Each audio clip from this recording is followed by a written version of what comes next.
जय हिंद साथियों, मैं बलराज सिंह स्वागत करता हूं आप सभी का आपके अपने परिवार सुपर टारगेट मैथमेटिक्स चैनल पर। तो दोस्तों कैसे हैं आप सभी? आशा और उम्मीद बिल्कुल ही मस्त और आप बिल्कुल ही जबरदस्त होंगे मेरे दोस्त। तो दोस्तों हम सब शुरू कर चुके हैं परसेंटेज और आज हमारी परसेंटेज की है क्लास नंबर 5। आज दोस्तों हम परसेंटेज में क्लास नंबर 5 पर डिस्कशन कर रहे हैं और आज का जो क्लास होगा वो हमारा इनकम जिसको हम आय बोलते हैं और नमक पानी पर आधारित प्रश्न होगा, जो कि प्रश्न एग्जाम में नमक पानी से बहुत ज्यादा पूछे जाते हैं और आय से रिलेटेड भी क्वेश्चन बहुत ज्यादा पूछे जाते हैं। दोस्तों हम जो पढ़ रहे हैं परसेंटेज, इसे हम कहते हैं अर्थमेटिक की जान है। परसेंटेज हो गया, उसके बाद हो गया रेशियो। परसेंटेज और रेशियो ये दोनों चीजें अर्थमेटिक की जान होती। तो दोस्तों इन सबको हमें अच्छी तरीके से पढ़ना है। हमारा टारगेट क्या है? एसएससी सीजीएल 2024 में प्री में पूरे 25 के 25 क्वेश्चन और मेंस में 30 क्वेश्चन इसी क्लास से आने हैं। ठीक है दोस्त, तो आप लोग इस क्लास को अच्छे से करिए और जो भी दिक्कत हो, जो भी डाउट्स हो, तुरंत कमेंट बॉक्स में कमेंट करके हमसे आप पूछ सकते हैं। ठीक है दोस्त, अगली क्लास में आपको उसका जवाब जरूर दिया जाएगा। तो दोस्त देर नहीं करेंगे, हम आज आपके लिए प्रश्न बहुत शानदार जानदार प्रश्न लेकर के आए हैं। तो अभी तक हमने 51 क्वेश्चंस को अटेम्प्ट कर लिया, 51 क्वेश्चंस हमारे हो चुके हैं और आज हम कुछ क्वेश्चंस को करेंगे तो आज हमारे 65 क्वेश्चंस कंप्लीट हो जाएंगे। इसके बाद हमारा टारगेट है कि परसेंटेज में आपको 100 से प्लस क्वेश्चंस कराए जाएं, यानी 100 प्लस क्वेश्चंस यूट्यूब पे आपको परसेंटेज में किसी ने नहीं कराया है। तो आपको इतनी क्वेश्चंस दे दी जाएंगी कि ताकि आपको हर एक कॉन्सेप्ट क्लियर हो जाए और एग्जाम में आपको कोई भी समस्या ना हो। ठीक है दोस्त, तो शुरू करेंगे आज की क्लास का। पहला सवाल आपकी स्क्रीन पर होगा, देखिएगा, इसका जवाब दीजिएगा। तो दोस्त आज का प्रश्न है, आज का ये पहला प्रश्न है और ये परसेंटेज का 52 नंबर का प्रश्न है। कह रहा है इन अ ट्राइंगल, एक त्रिभुज में ये हाइट इज इंक्रीज्ड बाय 37.5%। यानी जो हाइट है, जो ये एक ट्राइंगल है तभी तो इसमें हाइट है, क्योंकि राइट एंगल ट्राइंगल है। ठीक है दोस्त, इसकी जो हाइट है, इसकी जो हाइट है, इस हाइट को 37.5% इंक्रीज कर दिया गया है मेरे दोस्त। उसके बाद and base is increased by 50%। इसका जो आधार है मेरे दोस्त, इसको इंक्रीज किया गया 50%। कितना इंक्रीज किया गया? 50%। अच्छा वैल्यू बताइए, 37.5% की वैल्यू क्या होगी? तो 37.5% की वैल्यू पता होगी आपको, तो 3/8, 3/8 होगी। ठीक है, और 50% का होता है 1/2, फ्रैक्शन वैल्यू 1/2। ठीक है दोस्त, फिर कह रहा है तो त्रिभुज के क्षेत्रफल में प्रतिशत वृद्धि ज्ञात कीजिए। यानी कि जो त्रिभुज का एरिया है उसमें कितने परसेंट की वृद्धि होगी वो बताना है। कितने परसेंट की वृद्धि होगी आपको ये बताना। तो दोस्त यहां से अगर आप ध्यान दीजिए, तो जो इसका हाइट है, इसका जो हाइट है वो 3/8 बढ़ी है, यानी कि 8 से 3 बढ़ गया, यानी 11 हो गया। यानी पहले हाइट अगर 8 थी तो अब 3 बढ़ के 11 हो गई है। और मेरे दोस्त जो बेस है वो 50% बढ़ा है, यानी बेस जो है 2 से 3 हो गया है, 2 से 1 बढ़ के 3, यानी बेस पहले 2 थी तो अब हो गया है 3। ये हमारा ओल्ड ट्रायंगल है और ये हमारा न्यू ट्रायंगल है दोस्त। ठीक है दोस्त, अब बताओ। अच्छा, एरिया क्या होता है ट्रायंगल का? तो कहोगे 1/2 गुणे बेस गुणे हाइट, यानी 1/2 गुणे आधार गुणे ऊंचाई, 1/2 गुणे आधार गुणे ऊंचाई। ठीक है दोस्त, तो ये हमारा एरिया होता है। अच्छा, आपको परसेंटेज बताना है, इसमें रेशियो वैल्यू काम आएगी। तो यही कि 1/2 कांस्टेंट है तो आपको कांस्टेंट नहीं लेना है। बचा क्या? Base into height. यानी बेस इंटू हाइट अगर हम कर देंगे तो हमारे जो एरिया का रेशियो है वो आ जाएगा, क्योंकि मैं रेशियो से ही काम यहाँ पे चला लेना है। 1/2 करने की जरूरत ही नहीं है क्योंकि ये वैल्यू फिक्स है। तो 1/2 इसमें भी होगा, ओल्ड में भी और न्यू में भी, क्योंकि एरिया में ये 1/2 फिक्स वैल्यू है। तो हमें कभी भी रेशियो में फिक्स वैल्यू नहीं लेनी है। हमें रेशियो में एग्जैक्ट वैल्यू से कोई मतलब नहीं होता, क्योंकि रेशियो क्या होता है, वो एग्जैक्ट वैल्यू नहीं होता, उसका मल्टीपल होता है। ठीक है दोस्त, तो यानी कि 1/2 हमें लेना ही नहीं है। ये जो कि कांस्टेंट है उसे हमें छोड़ देना है। यानी बेस इंटू हाइट करेंगे तो एरिया का रेशियो आ जाएगा।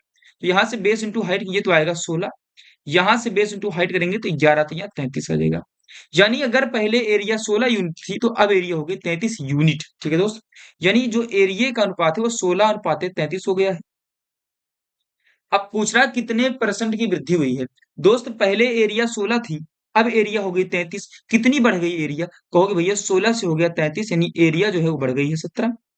तो भैया एरिया बढ़ी है 17, कितने पे कहोगे भैया एरिया तो 16 पे 17 बढ़ी है, यानी कि 16 पे बढ़ी है, तो 16 को आपको नीचे रख देना है। अच्छा कितना परसेंट है, परसेंट के लिए आपको 100 से करना होगा मल्टीप्लाई, 100 से करना होगा आपको मेरे दोस्त मल्टीप्लाई, तो करेंगे तो क्या आएगा दोस्त, 1700/16%, 1700/16% की उसके एरिया में वृद्धि हुई है। फिर जैसे ही आप इसको सॉल्व करेंगे पॉइंट में 106.25 के आसपास उत्तर आपका आ जाएगा, 106.25% इसके एरिया में क्या आ जाएगी, वृद्धि हो जाएगी। ठीक है दोस्त, ये आपका उत्तर रहा। यानी कि आपको कांस्टेंट वैल्यू को छोड़ देना होगा, कांस्टेंट वैल्यू को नहीं लेना है, बचा आधार बड़ी ऊंचाई, इसी पे आपको पूरा सवाल सॉल्व करना। और भी इस पे कम लगभग 5 से 7 प्रश्न आज करने वाले होंगे दोस्त, ऐसे ही टाइप के अलग अलग प्रकार के, यानी कॉन्सेप्ट सेम होगा। ठीक है दोस्त, ताकि आपके सारे कॉन्सेप्ट क्लियर हो जाए। देखिएगा 53 प्रश्न, सेम वही चीजें हैं जो मैं आपको सिखाने की कोशिश कर रहा हूं। कह रहा है 53 नंबर का प्रश्न है मेरे दोस्त, कह रहा है इनिशियल लेंथ, यानी कि जो प्रारंभिक लंबाई है of rectangular box is 20 centimetre, यानी कि कोई एक रेक्टेंगुलर बॉक्स है, इसकी जो पहले लंबाई थी 20 centimetre. This box is remade, इसको फिर से दोबारा बनाया गया।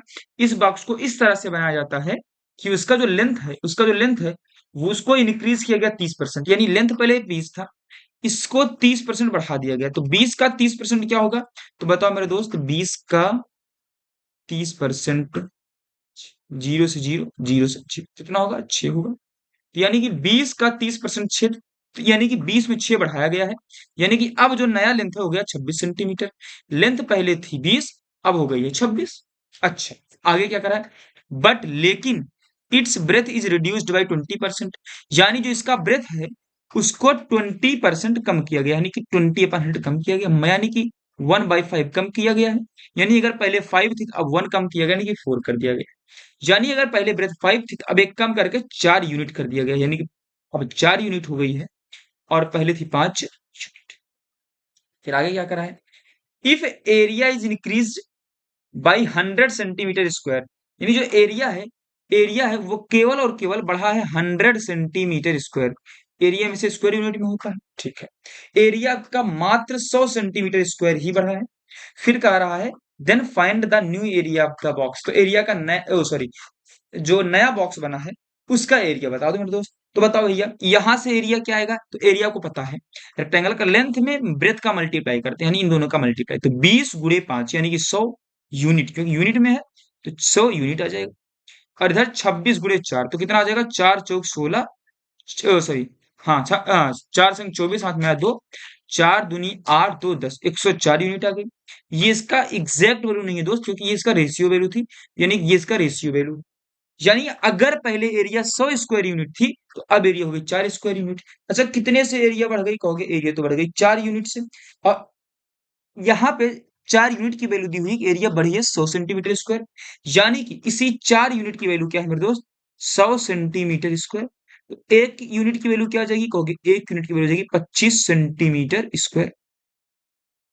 ठीक है मेरे दोस्त, एक यूनिट की वैल्यू हो जाएगी 25 सेंटीमीटर स्क्वायर। किसी कोई समस्या है, बताओ, कोई समस्या नहीं, तो आगे बताएं। ठीक है, तो एक यूनिट की वैल्यू होगी 25 सेंटीमीटर स्क्वायर।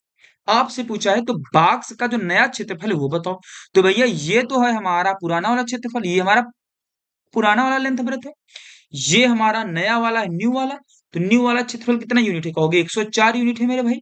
तो 104 यूनिट की वैल्यू क्या हो जाएगी, तो कहोगे 104 गुणे में 25, क्योंकि एक यूनिट की वैल्यू 25 सेंटीमीटर स्क्वायर, तो 104 यूनिट की वैल्यू 104 गुणे 25 सेंटीमीटर स्क्वायर। तो सॉल्व करो, 25 चौके 100, 2 0, एक हाथ में आया, 25 से कम 25 एक 26, यानी 2600 सेंटीमीटर स्क्वायर नया एरिया आ गया। पुराना एरिया पूछता तो पुराने एरिया थे 100 यूनिट, यानी कि एक यूनिट 25, तो पुराने यूनिट 25 गुणे 100, यानी 2500 सेंटीमीटर स्क्वायर आ जाता, बोलो हाँ।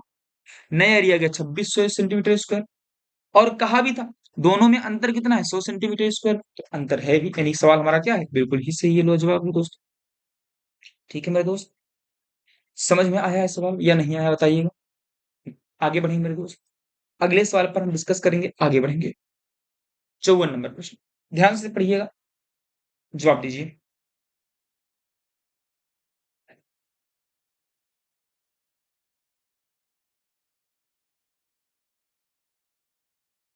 चलिए बताइएगा, if a cuboid in a cuboid, कोई एक घनाभ मेरे दोस्त, क्या है, मैंने आपको पर्याप्त समय दिया सॉल्व करने के लिए।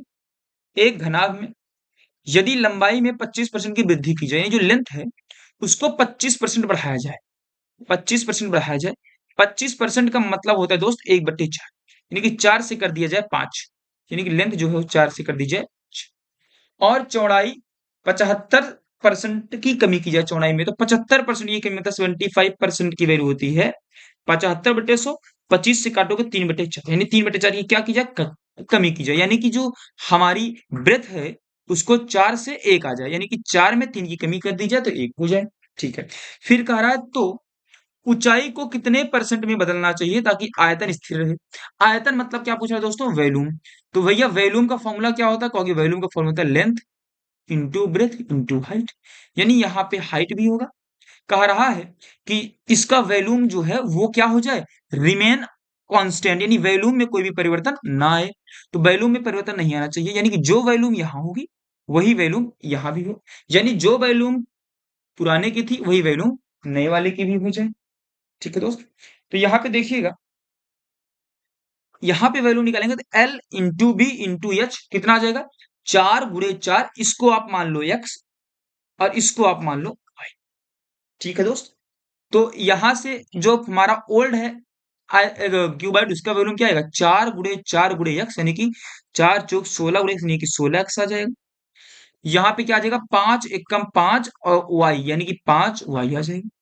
तो दोनों आपस में क्या है मेरे दोस्त, दोनों आपस में है बराबर, क्योंकि कहा है कि जो आयतन है, जो हमारा वैल्यूम है वो चेंज ना हो, यानी कि जो 16 यक्स है ये हमारे 5 वाई के बराबर है, बराबर कर दो। तो यहां से आप यक्स और वाई का अनुपात निकालोगे, यानी कि यक्स अपान वाई क्या आ जाएगा दोस्त, 5/16, यानी यक्स की वैल्यू 5 तो वाई की वैल्यू आएगी दोस्तों 16, यानी कि यक्स था हमारा पुराना हाइट, यानी पुरानी हाइट है 5, और वाई थी हमारी नई हाइट, और नई हाइट क्या आ गई दोस्तों, 16 आ गई। अब दोस्तों कह रहा है कि जो हाइट है, ऊंचाई है, उसमें क्या परिवर्तन किया जाए। तो दोस्त ऊंचाई 5 से 16 हो गई, यानी कि 11 की क्या होगी, बढ़ोतरी होगी। किस पर कहोगे, 5 पर, तो भैया 5 पर तो 5 को नीचे रखेंगे, तो परसेंट में कितना, तो 100 से करेंगे गुणा, 5 × 1 = 5, और ये 5 से गया 20 बार में, और 20 का 11 में गुणा की तो 220% की क्या होगी दोस्तों, वृद्धि हुई है, यानी हमारी हाइट जो है उसको 220% से बढ़ाना पड़ेगा। ठीक है दोस्त, बताइएगा।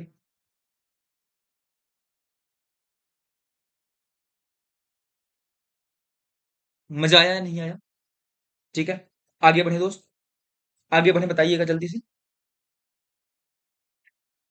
अभी 2 प्रश्न और हैं आपके लिए इस टाइप के, चलिएगा, करिएगा 55 नंबर के सवाल। कह रहा है the radius of a cylinder is increased by 120%, यानी जो रेडियस है दोस्तों सिलेंडर का उसको 120% बढ़ाया गया। 120 का फ्रैक्शन वैल्यू 120% का 120/100, 20 से काटोगे तो 20 छंग और 20 पंचे, यानी कि 6/5 क्या कर दिया गया, यानी दोस्त जो रेडियस है वो 5 से 6 बढ़ के, यानी 5 से क्या होगी 11 हो गई रेडियस, 5 से हो गई 11, and it's height is decreased by 40%, जो दोस्तों इसकी हाइट है उसको 40% की उसमें कमी कर दी गई। 40% की वैल्यू 2/5, यानी 2/5 की क्या कर दी गई, कमी कर दी गई, यानी कि 5 से 2 कम कर दिया गया, यानी कि हो गया 3, यानी जो हाइट है दोस्त, यानी जो हमारी हाइट है वो 5 से 2 कम होकर के आ गई, कितनी दोस्त, 3 आ गई, 5 से क्या हो गई, 3 आ गई।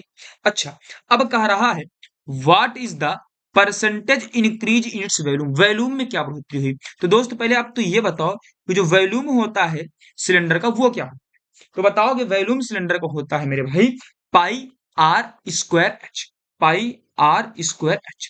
तो दोस्त हमने क्या कहा, जो चीज आपकी कांस्टेंट होगी, जैसे पाई क्या है, कांस्टेंट है, तो हमने कहा है जो चीज आपकी कांस्टेंट हो आप उसको छोड़ दो, जो चीज आपकी कांस्टेंट हो आप उसको छोड़ दो, यानी कि आपको पाई को छोड़ देना है, बचेगा क्या, r²h, यानी कि r²× h। यहां से r² क्या आ गया 25, यहां पे r² क्या आ जाएगा 121, और इंटू एच करना है तो आपकी आ जाएगी यहाँ पे क्या, वैल्यूम आ जाएगी। बोलो दोस्त, वैल्यूम क्या हो जाएगा 25 × 5 यानी कि 125, यहाँ पे वैल्यूम क्या हो जाएगा 121 × 3 यानी कि 363।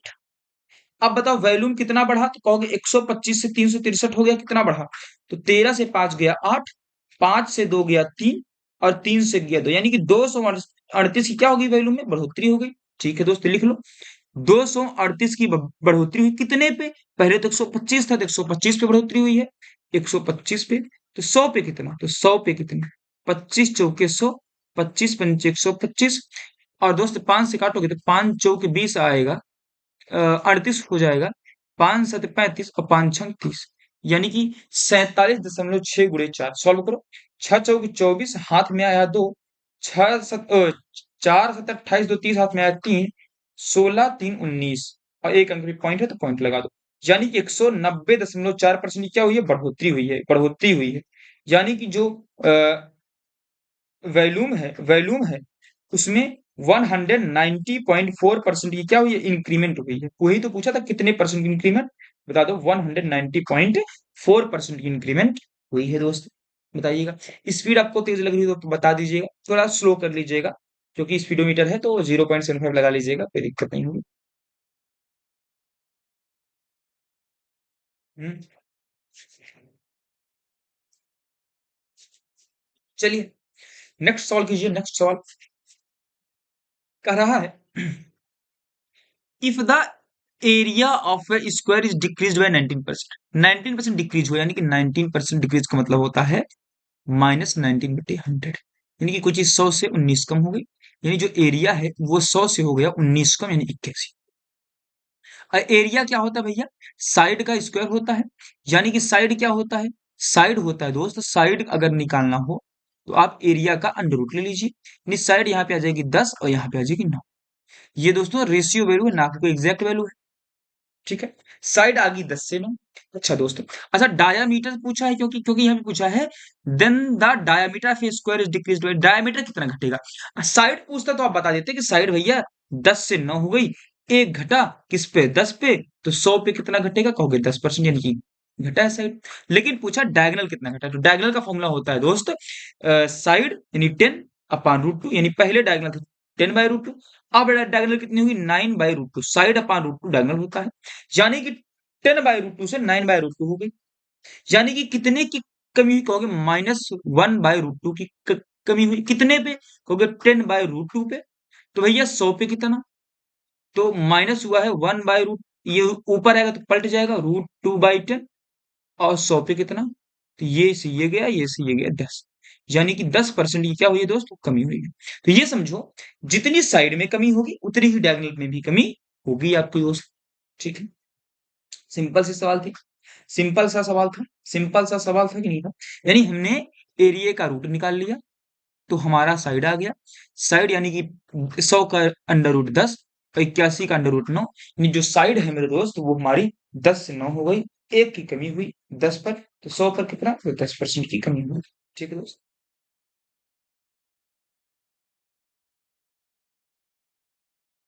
हम्म ठीक है दोस्त, आगे बढ़िए।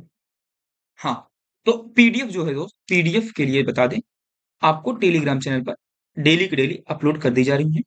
4 क्लासेस हुई हैं, आपको 3 पीडीएफ दे दी जा चुकी हैं। पहला और दूसरे क्लास की पीडीएफ एक साथ कंबाइन करके दी गई है, तीसरे क्लास की रख दी गई है, चौथे क्लास की पीडीएफ आपको अलग से दे दी गई है। और आज हमारा 5वां क्लास है। जैसे ही क्लास अपलोड होती है वैसे ही तुरंत उसके 5 मिनट के बाद यही सेम पीपीटी उठा करके आपको टेलीग्राम ग्रुप पर डाल दी जाती है विद द सोल्यूशन।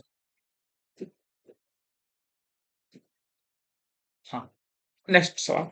तो एक सवाल उसी टाइप के और आ गए हैं, इसको और करते हैं दोस्त।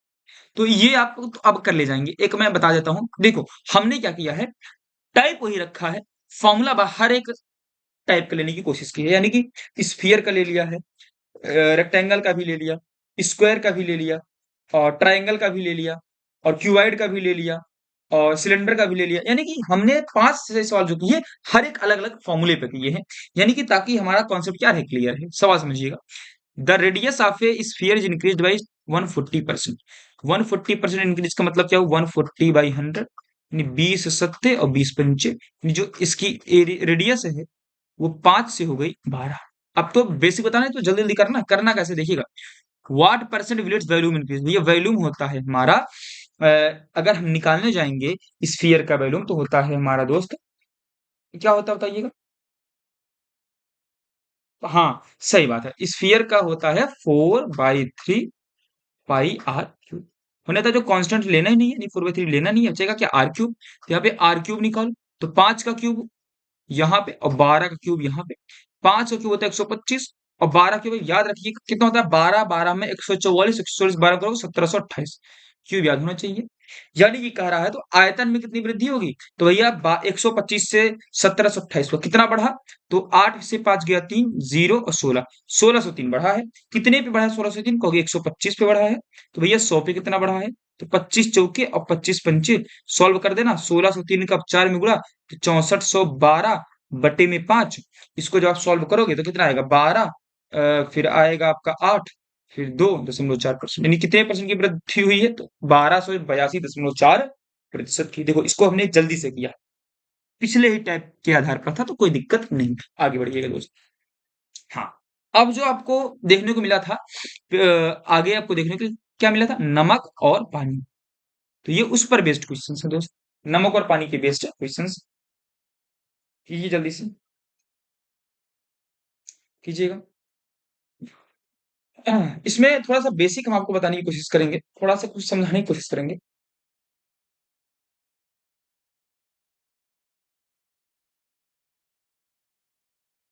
देखिएगा हिंदी में आपको बताऊंगा बढ़िया तरीके से। करा एक घोल में 16.5% नमक है, जिसमें से 18 लीटर पानी वाष्पित हो जाता है। अब घोल में नमक की सांद्रता 20.9% हो जाती है। मिश्रण की प्रारंभिक मात्रा ज्ञात करें। भैया एक बात बताइए हमें, क्या जब पानी और नमक का घोल रहेगा तो उसको आप बॉईल करोगे, उबालोगे, तो उसमें कुछ वाष्प बन करके ऊपर उड़ेगा, उड़ेगा, उड़ा, उड़ गया ना। तो जो वाष्प बन के ऊपर उड़ेगा, क्या वो नमक उड़ेगा या पानी उड़ेगा, बताओ।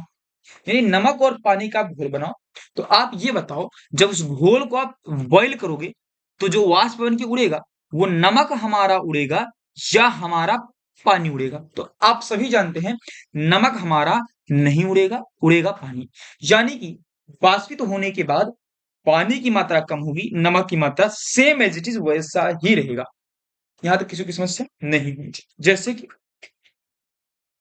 अगर आपने 200 लीटर लिया है नमक और पानी का घोल, उसको आपने उबाला है, तो इसमें से जो भी उड़ेगा वो नमक नहीं उड़ेगा, केवल और केवल पानी उड़ेगा।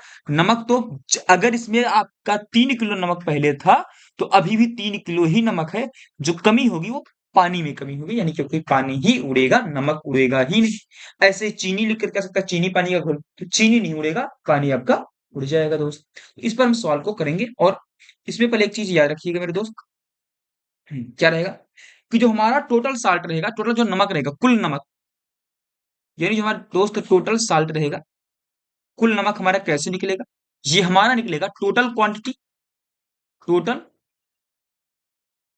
Quantity into concentration of salt. यानी कि जो नमक की सांद्रता होगी उसमें टोटल क्वांटिटी का आप मल्टीप्लाई कर दोगे तो आपका टोटल नमक मिल जाएगा। जैसे कि देखिएगा दोस्त, यहाँ पे टोटल क्वांटिटी मान लेते हैं आपके पास 100 लीटर का घोल है, उसमें नमक की जो सांद्रता है 32% है, 32% है, यानी नमक कितना है, तो भैया 100 लीटर का 32 में गुणा कर दो, 32% यानी 32 किलो क्या है इसमें नमक है। तो अब अगर इसको आप वाष्पित करते हो तो जो उड़ेगा वो उड़ेगा पानी, ना कि नमक। उड़ेगा आपका पानी, ना कि नमक उड़ेगा दोस्त, ना कि आपका नमक उड़ेगा, उड़ेगा तो पानी ही दोस्त। ठीक है दोस्त, इस पर हम सवाल को करते हैं, इसी के बेस्ड पे हम सवाल को करेंगे। देखिएगा सेम फॉर्मूला को आप याद रखिएगा, इसको मैं थोड़ा सा हटाऊंगा कुछ चीजें। हाँ एक मिनट। हाँ, यही फॉर्मूला आप याद रखिएगा तो आपके सारे काम हो जाने होंगे दोस्त। ठीक है, देखिए टोटल साल्ट बराबर क्या होता है, टोटल क्वांटिटी, ठीक है, into into concentration of salt. देखो जी जो पहले था उसमें साल्ट का कंसंट्रेशन कितना था, कहोगे भैया 16.5 था, यानी अभी भी साल्ट का कंसंट्रेशन ये पहले कितना था 16.5 था, लिख रहे हैं यहाँ। अब भैया अब जो घोल है उसमें जो कंसंट्रेशन हो गई है नमक की वो होगी 20.9, यानी अब हो गई 20.9।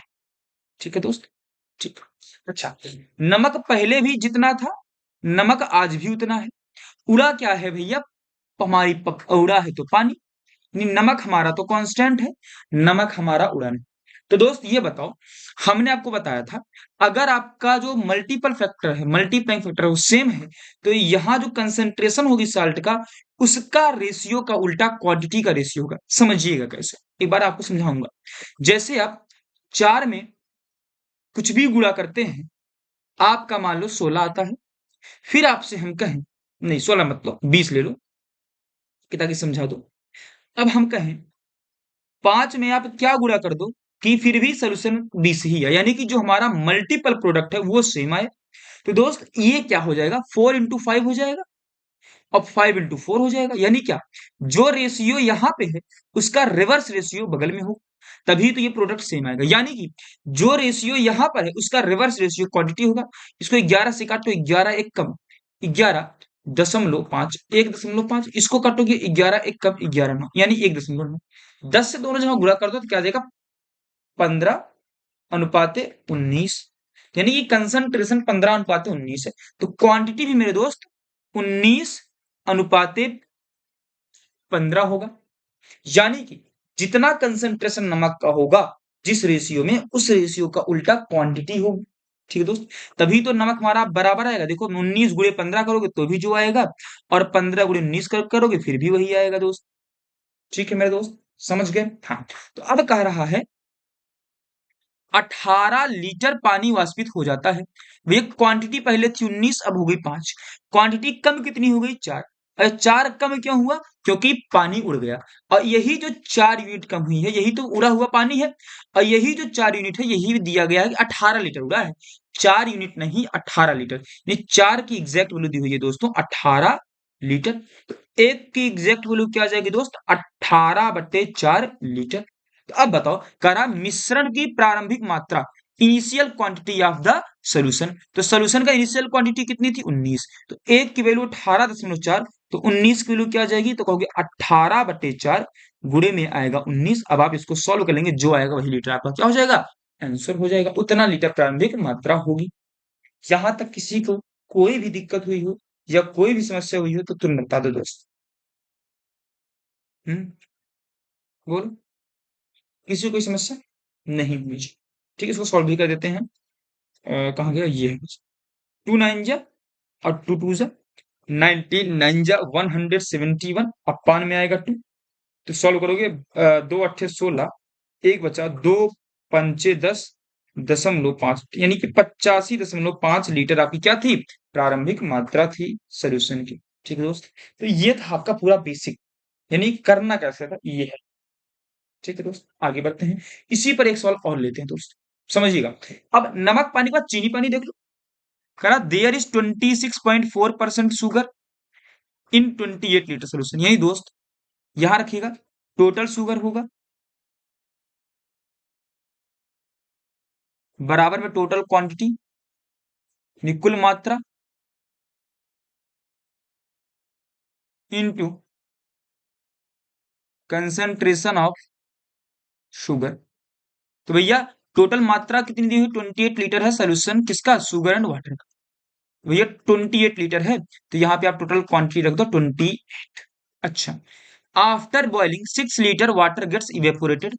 अब भैया इसको उबाला तो 6 लीटर पानी हो गया कम, यानी 6 लीटर पानी क्या हो गया, इवेपोरेट हो गया, यानी अब क्या हो गया, पानी 22 लीटर हो गया, सॉरी सोल्यूशन 22 लीटर हो गया, पहले था 28 लीटर, क्योंकि 6 लीटर तो उड़ गया। यानी पहले रेशियो क्या था, पहले रेशियो था 14 और 11 का, यानी 14:11 था। तो जो कंसंट्रेशन है वो उसका रेशियो क्या होगा, उसका रेशियो तो 11:14 होगा। ठीक है, क्योंकि क्वांटिटी का रिवर्स रेशियो कंसंट्रेशन का होता है, तभी तो, क्योंकि शुगर तो पहले भी सेम थी और अभी भी क्या है, सेम है। शुगर तो उड़ा नहीं है, उड़ा तो पानी है, पानी उड़ा है 4 लीटर, इसलिए तो 22 हो गया है, सॉरी 26 28 हो गया, 22 लीटर पूरा मात्रा हमारा सोल्यूशन का।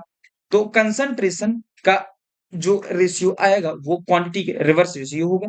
तो दोस्त यहाँ पे जो पहले कंसंट्रेशन था शुगर का कितना था, 26.4, यानी यही 11 की एग्जैक्ट वैल्यू दी हुई है 26.4, यानी कितने गुना दी हुई है, 2.4 गुना, 2.4 गुना दी हुई है। तो अब पूछ रहा है then the percentage of left sugar in solution, तो अब कितना परसेंट बचा है शुगर, अब बचा है भैया 14%, तो 14 का 2.4 गुना, क्योंकि एक की वैल्यू 2.4 थी, तो 14 का 2.4 कर देंगे, 14 चौक 56, हाथ में आया 5, 28 5 33, यानी अब बची है 33.6 परसेंट, पहले 26.6%, वही पूछा। अब कितना बचा? 23.6%। कुछ भी पूछ सकता है आपको, यहाँ पे देके यहाँ पे कुछ पूछ सकता है, क्वांटिटी देकर के आपको कंसंट्रेशन से कुछ पूछ सकता है दोस्त। अब बताओ, बोलो भाई, समझ में तो आ गया होगा ना? जानदार से सवाल था, मजेदार सवाल था कि नहीं?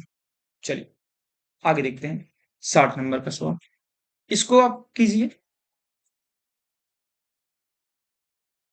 ठीक है दोस्त, इसको आप कीजिए।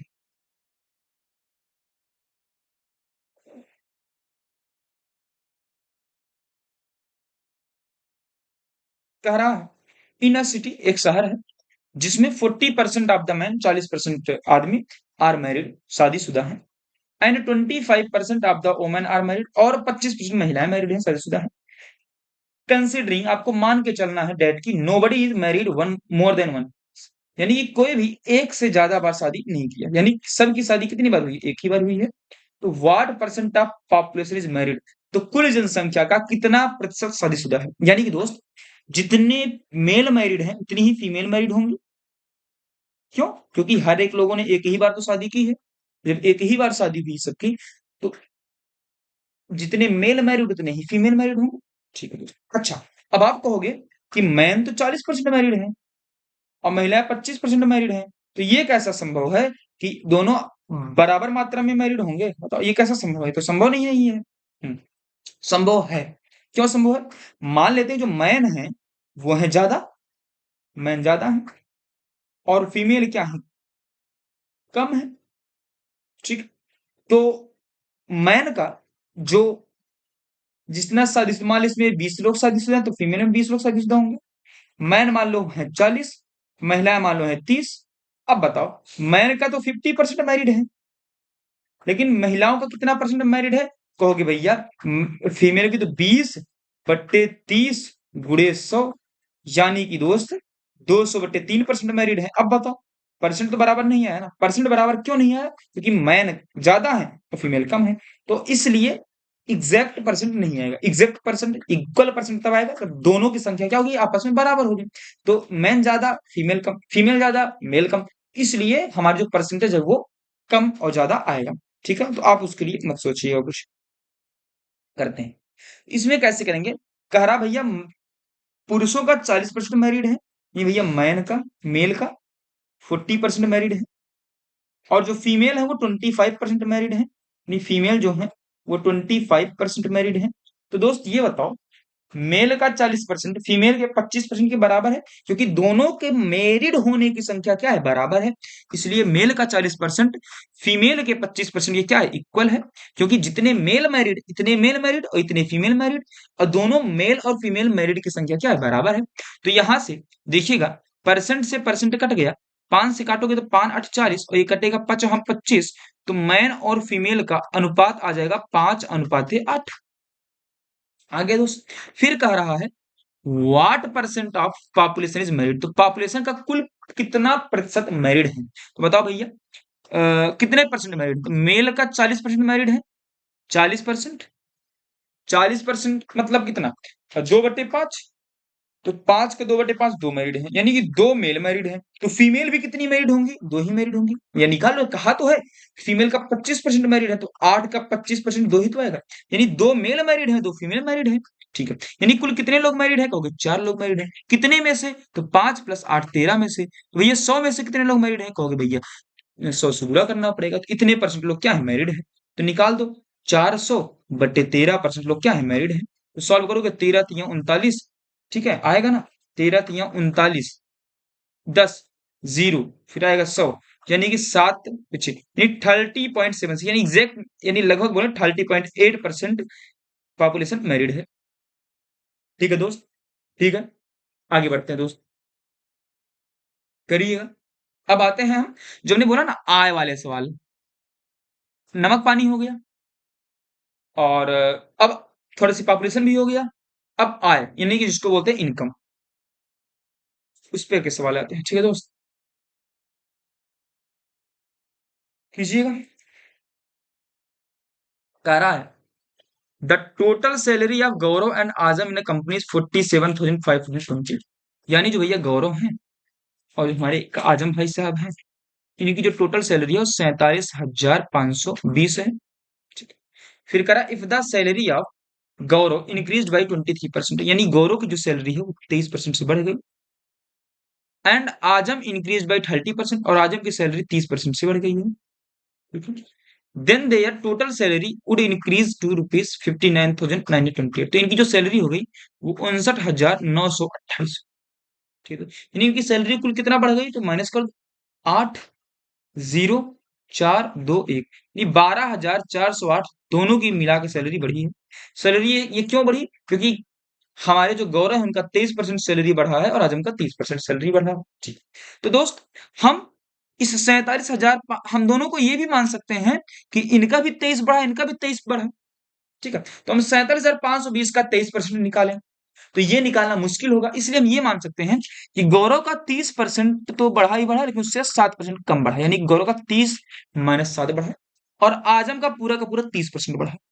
यानी कि अगर 47,520 का 30% बढ़ा होता तो दोनों का 30-30% बढ़ता है।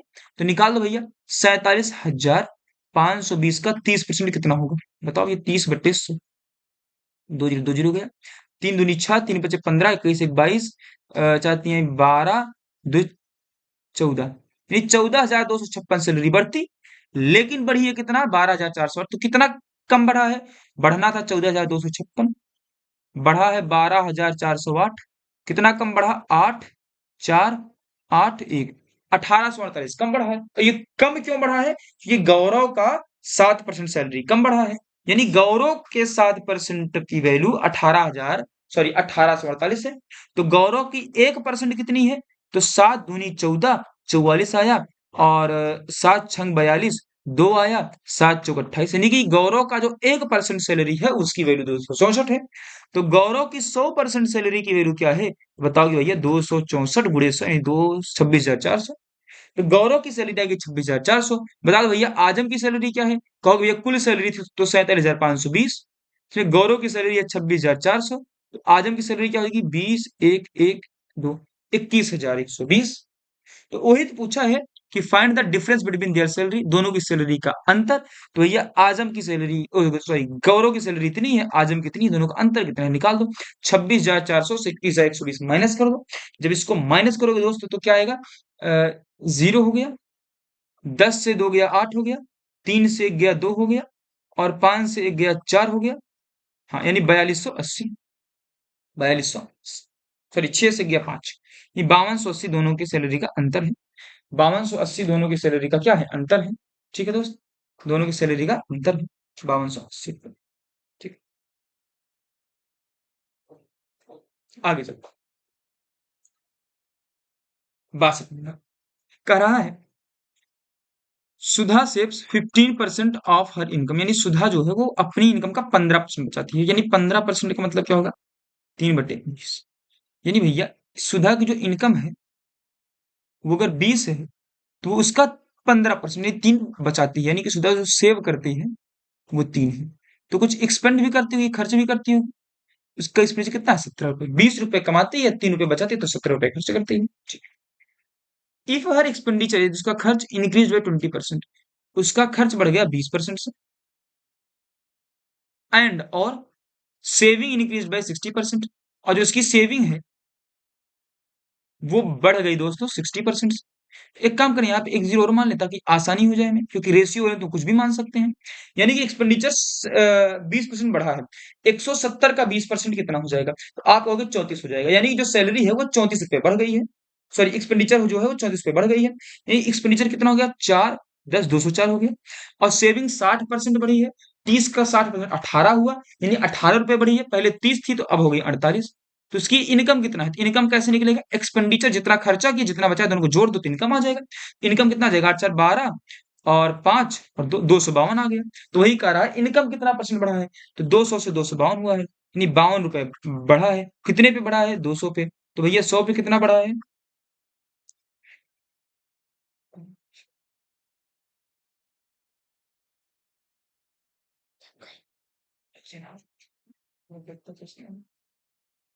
तो इसको काट दो, तो 2 से गया 26 बार में, यानी क्या आ गया दोस्तों, 26%।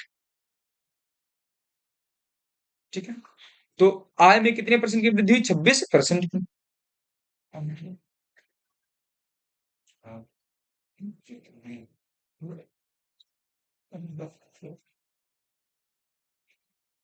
ठीक, आगे करते हैं। 63 नंबर।